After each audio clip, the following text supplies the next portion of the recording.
Are you planning your dream Disney World vacation? Wanting to make sure you kick each day off with the best Disney World breakfast? Well, we've got you covered. Let's take a look at Disney World's best breakfasts for 2020.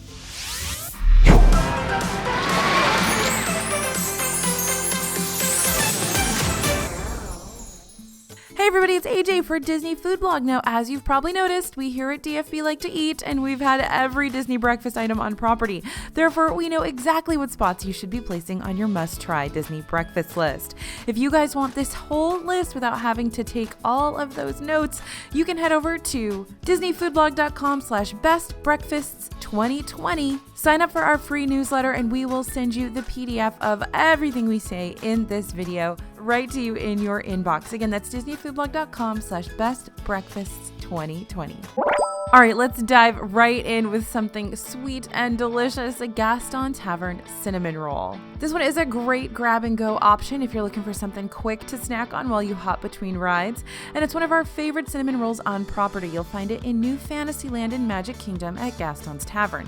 It's huge, which makes it a great budget or sharing option too. And at $5.99, it's not a bad price to have one to yourself either. Be sure to ask for extra icing. Trust us on this one. If you ask for extra icing, the cast member will give you an extra little container of icing. I think they got real tired of people asking for extra icing and having to take it in the back and put more on, so they just created these little kind of restaurant cups full of icing for folks who ask.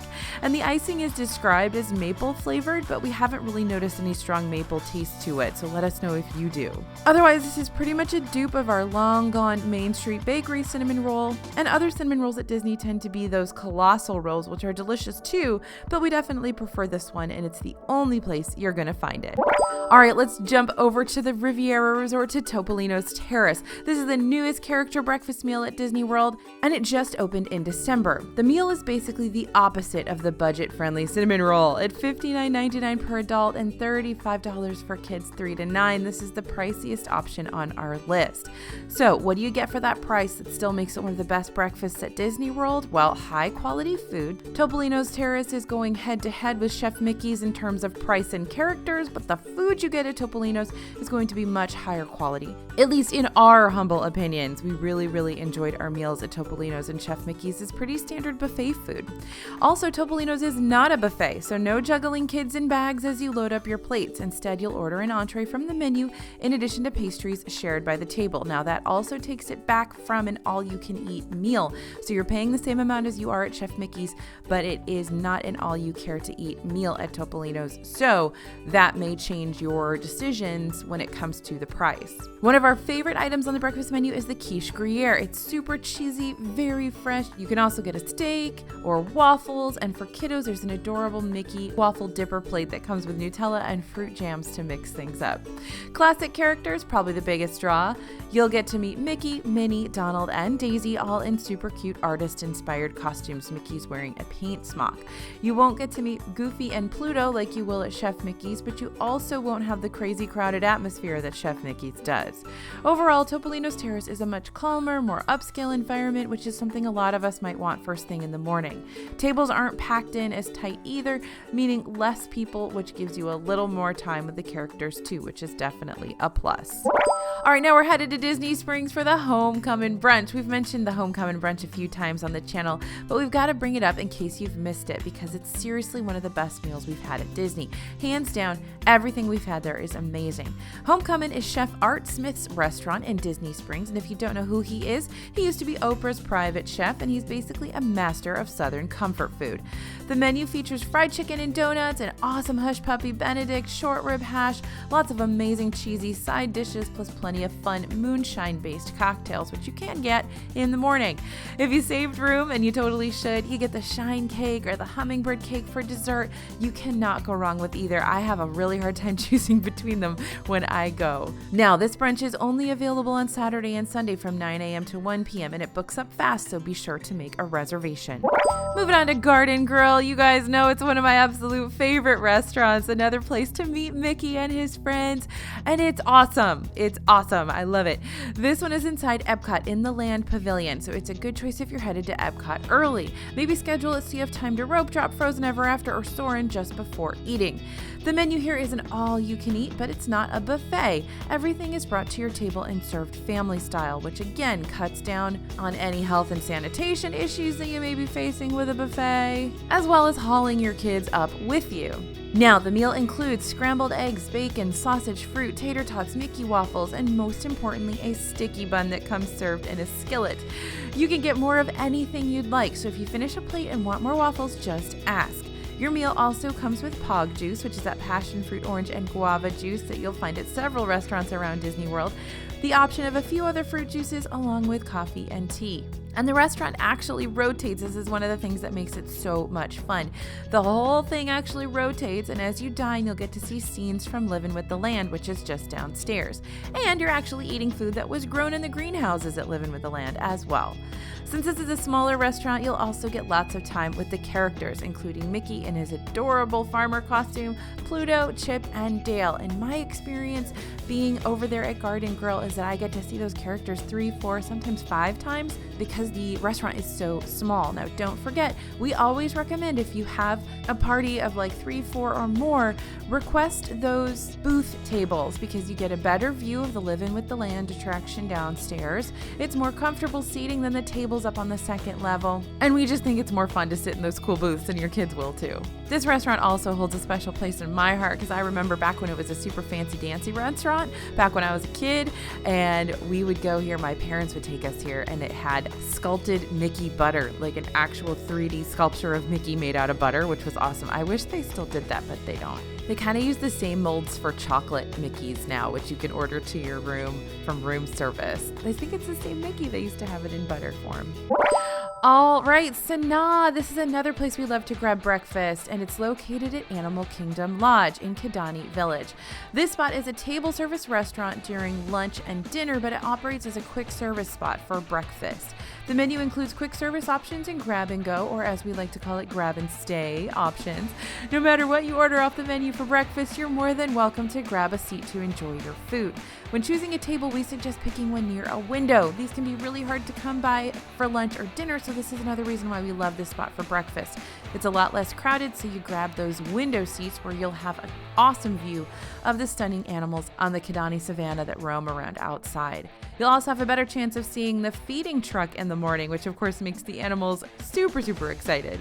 Now back to the menu, and since this is a quick service and grab and go spot, the menu is full of budget friendly options. On the quick service menu, you're going to find filling, healthy, and hearty breakfast options like Eggs Benedict, French toast, wraps, and more. 2 of our favorite items are also grab and go options. We love the babouti pie, which is an egg dish kind of like a quiche, and the banana bread with house-made African chocolate hazelnut spread. It's time to talk beignets. Okay, you guys, we know we love a good Disney beignet. We had to add them to our best Disney World breakfast list. These are another great grab and go budget friendly option. You can find them at locations like Les Halles, in the France Pavilion, at Epcot. Now, it's a little bit different at Les Halles. They're more like donuts there than the beignets you're used to in New Orleans. But you can also find that kind of beignet at Scat Cats Club and Cafe at Disney's Port Orleans French Quarter Resort. So these were previously sold at Sassagoula Floatworks and Food Factory, also at that resort, but they moved across the lobby to Scat Cats. So that's where you're going to find them now. Now, at Les Halles, you're going to order them individually. They come filled with a Nutella spread. These are much thicker and doughier than the ones you're going to find at Port Orleans. Like I said, more like a filled donut. But Port Orleans has those Mickey beignets. They have flavored Mickey beignets. And they have seasonal Mickey beignets, so you can get an order of 6 for $8.49, which really makes them a great shareable option. And remember, if you happen to be at Scat Cats or Port Orleans later in the afternoon, you can grab those boozy beignets. These aren't necessarily a breakfast item, but you can choose to fill their house-made beignets with Bailey's, Kahlua, or rum chata. Note that those are not Mickey-shaped. Those are just square. But they're still house-made and they're still delicious. I think Disney just has a thing against, combining Mickey with alcohol. Literally. All right, let's head to Ohana. If you're looking for lots of food, Mickey in his best Hawaiian shirt, and a fun atmosphere, then you've got to head to Ohana at Disney's Polynesian Village Resort. Lilo, Stitch, Mickey, and Pluto don't make an appearance for dinner there, but they certainly bring the fun during breakfast. And do note that this is likely the only place that you'll spot Lilo during your visit, so it's pretty rare and an exciting opportunity if you are a character hunter. Not only do the characters bring a lot of fun, but the amount of food you can get here is pretty endless, and better yet, the food all comes to you. Again, not a buffet. Are you starting to see a pattern with our chosen breakfasts? This is another spot where you'll find the pog juice, that passion fruit, orange, and guava juice we rave about. But here it's called lilikoi juice. You'll also get freshly made pineapple coconut breakfast spread, seasonal fruit, breakfast skillet with fun character waffles, eggs, biscuits, sausage, ham, and potatoes. And the character waffles here are Stitch waffles, which you won't see anywhere else. We also have had a great experience when it comes to allergy-friendly requests here, so if you have special dietary needs, the chef and cast members should be able to assist you. There are some pretty fun activities for the little ones at the Ohana breakfast as well. The characters will put on a little parade like they do at most character spots, but this one will include fun little shakers, and they also have fun interactive games like coconut races too. Heading over to Galaxy's Edge, this next one is out of this world. Ha ha ha ha. This is the breakfast Ronto wrap. If you're planning to rope drop Hollywood Studios to snag that Rise of the Resistance boarding group, you should head over to Ronto Roasters in Star Wars Galaxy's Edge to try out that Ronto wrap. You're going to need breakfast, and this is seriously one of our favorite new eats in all of Disney World. Now, this is not just the regular normal Ronto wrap, which is roasted pork, grilled pork sausage, peppercorn sauce, tangy slaw, and pita bread. The breakfast option is stellar, and it is actually my favorite of the two. This one is made with eggs, grilled pork sausage, shredded cheddar, and peppercorn sauce in pita bread. You can also get it as a keto option. Instead of the pita bread, you can just have the eggs, sausage, cheddar, and peppercorn sauce. And since this is a quick service location, you can grab your wrap fast and hop in line for Millennium Falcon Smuggler's Run if you want to. Oh, and don't forget, Ronto Roasters offers mobile order. Okay, now this next one is a buffet, but we have mitigating circumstances, I promise. This is the buffet at the Wave Restaurant. If you're in for a laid-back breakfast before you head over to Magic Kingdom, one of our favorite stops is the Wave at Disney's Contemporary Resort. It is very chill and has some delicious high-quality options. The breakfast offers both buffet, which includes awesome favorites like whole grain Mickey waffles, our super favorite sweet potato pancakes. They're so good here. Yummy options like Eggs Benedict and smoked salmon. There are also a la carte options though, like the glazed donut French toast, making it a great place to grab an early meal with the fam. Tons of options, and if nothing on the buffet appeals to you, go ahead and order off that a la carte menu. Now here's a special DFB tip. There's no omelet station at the Waves buffet like there are at other buffets in Disney World. So if you want to create your own omelet and you've ordered the buffet, simply ask your server. You can place an order and they'll bring out an omelet for you at no added cost. So that's basically like a full a la carte menu option along with your full buffet when you're only paying for the buffet. So that's pretty great. You basically got two menus and one in this restaurant, plus it's super reasonably priced, just $25 for adults and $14 for kids to get that buffet. It's one of the best buffet prices in all of Disney World. And honestly, the food is really high quality and it's usually pretty empty in here. Like, I've been there many times and haven't seen a ton of people. So that kind of craziness of a Disney buffet is definitely not as significant at this location. All right, heading over to Grand Floridian Cafe. Another one we talk about a lot is this great GFC in the Grand Floridian, but we can't help mentioning it because it's an easy place to snag a last-minute reservation and the food is excellent. While it's not as cheap as other options on the list, like Kona Cafe coming up, it is still priced lower than character buffet options and the food tends to be better. If you're looking to upgrade your Mickey waffles or if you want to get in on some chicken and waffle action, this is the place to be. When you order your Mickey waffles, you'll be offered the choice of adding on some toppings and a specialty syrup for $3.50, like mandarin oranges, dried cranberries, chantilly cream, citrus pecan syrup, fresh strawberries, sugar cookie crumbles, etc., etc. They come in sets of 3, but of course you can order more if you want to.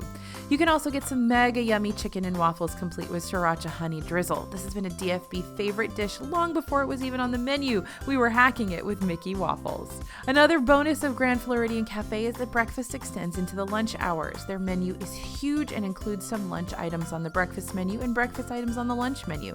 so it's a perpetual brunch haven. Now that's for those of us that have trouble making it to a breakfast reservation before 10:30. We see you. So we've got to talk about Tonga Toast. This is a classic favorite. It's banana stuffed French toast rolled in cinnamon sugar and fried. This stuff is so good, and it's one of our all-time favorite Disney eats. Now you can find it a couple of places. First one is Kona Cafe in Disney's Polynesian Village Resort. So if you're looking for a sit-down meal, Kona also has some awesome macadamia nut pancakes along with some more tropical-inspired dishes along with more breakfast classics. Now Kona is a great option for a more budget-friendly sit-down breakfast at Disney World.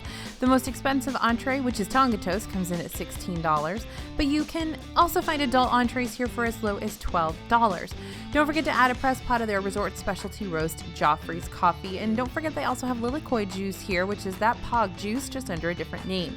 Now, if you're just looking for Tonga Toast and want to save some cash, you can grab it downstairs at Captain Cook's, also at Polynesian Village Resort. This is the counter service location. And your Tonga Toast is going to come on a paper plate here, and it's not going to have the strawberry sauce either, or the side dishes. It's just going to sort of come with the Tonga Toast. But if that's what you're after and you want it a lot cheaper, then grab it at Captain Cook's. All right, we're headed back to Animal Kingdom Lodge for number 12. This is Boma. Boma at Disney's Animal Kingdom Lodge is in Jambo House, not Kidani Village, so it's different from where Sanaa is located. And it offers up some unique adventurous food items and some picky eater food items as well. So there's something for everyone. Also, don't forget to get a reservation for this one. It fills up really quickly. The atmosphere here is very intricate and unique. The Imagineers did a great job to make sure it lives up to its Boma name. Boma is actually an African term for a fence made of sticks that forms a safe enclosure for gathering. So throughout the entrance of the restaurant, you see the stick fence motif captured in different materials. Boma also has an open kitchen, so you can watch the chefs at work while they whip up omelets and French toast bread pudding. You'll also find a carving station, plantains, oatmeal, and so much more. This is another spot where you can grab jungle juice, aka pog juice. Once you're done eating, you can walk outside and look at all of the animals. The animals and the food are two of the biggest things that pull us back to Animal Kingdom Lodge, even if we aren't staying there. Next up, let's talk Tusker House. This is another character breakfast option. It is a buffet. I think this is the only one on our list that's like a typical character buffet at Disney World. And it's got much more of a hybrid and unique menu than what you will find in normal Disney character buffets. You're going to go to Tusker House and Disney's Animal Kingdom for this one. And the buffet options include Nala and Simba waffles, banana bread pudding, ham and cheese frittatas, beef babouti, which you'll find at Boma too. Basically, any of the Animal Kingdom area restaurants have this stuff, and it's great. And this is yet another place where you can find jungle juice, which is also pog juice. On top of the unique menu options, Mickey, Daisy, Donald, and Goofy meet in the most adorable safari outfits so you can take some really cute photos. Now, here's a big tip. If you're able to make an early morning reservation and get into Animal Kingdom before it technically opens for your reservation, you can be one of the first ones on the safari in the morning. You can also be one of the first ones in line for Flight of Passage. That's a tip across all Disney parks. If you book a reservation for a meal before the park officially opens, and I think they usually start booking at 8 a.m. and the parks don't open until 9 a.m., or if you're there on a day that the park doesn't open until 9 a.m., that means you have an hour to eat and then run over to whatever section of the park where your chosen ride is, and you can be one of the first in line for that ride. Another tip on Tusker House, don't forget that these buffets do switch over from breakfast to lunch around about 10:30 or 11. So if your dining reservation is for that time frame, you can effectively have brunch because they're going to be switching out the food items. You can have a few breakfast items and a few lunch items. And finally, we're going to talk about Trails End. Trails End is at Disney's Fort Wilderness Resort, and it's another great place to grab breakfast if you're looking for an escape from the Disney crowds. The spot doesn't tend to be busy, so it's much more quiet and laid back. And it's great if you've decided last minute that you'd like a nice sit-down breakfast. This is another buffet option for a great price. The food is always fresh and plentiful. Here you're going to find Mickey waffles, cheese grits, biscuits and gravy, and so much more. But remember, this is at a much lower cost than what you're going to find for most Disney buffets. So this is a great price. Now, Fort Wilderness Resort is a little far out there, so it can be hard to get there. You're either going to take a boat from Magic Kingdom or Contemporary or Wilderness Lodge, or you're going to have to take their series of internal buses to get to Trail's End. So definitely research beforehand how you're going to get to this restaurant unless you're staying at Fort Wilderness Resort. Oh, and if you're looking for pog juice here, just ask for moonshine and that's what you're going to get. Overall, Trail's End's an incredible value with lots of options, some specialty dishes you won't find at every other breakfast buffet, and it's lots of fun and a little bit more relaxing than other restaurants you're going to find buffets in Disney World. This is a great one maybe for your resort day where you're just sort of touring resorts, because it's fun for the kids to be able to sort of run around Fort Wilderness. It's huge. You can go for long walks all around the campgrounds, and it's a good way to sort of escape the crazy of the parks for the day. All right, so those are our best breakfasts for 2020. Again, if you want this full PDF so you don't have to take notes, head over to disneyfoodblog.com/bestbreakfasts2020 and you can sign up for our free newsletter and we'll send this right to your inbox. You'll get a PDF of all this information. Thank you guys for listening. Thanks for watching. We would love to have you subscribe to the channel if you're not already subscribed. We do videos 4 times a week right now, and we can't wait to keep you informed and help you plan your next Disney trip. As always, this is AJ for Disney Food Blog, and we'll see you real soon.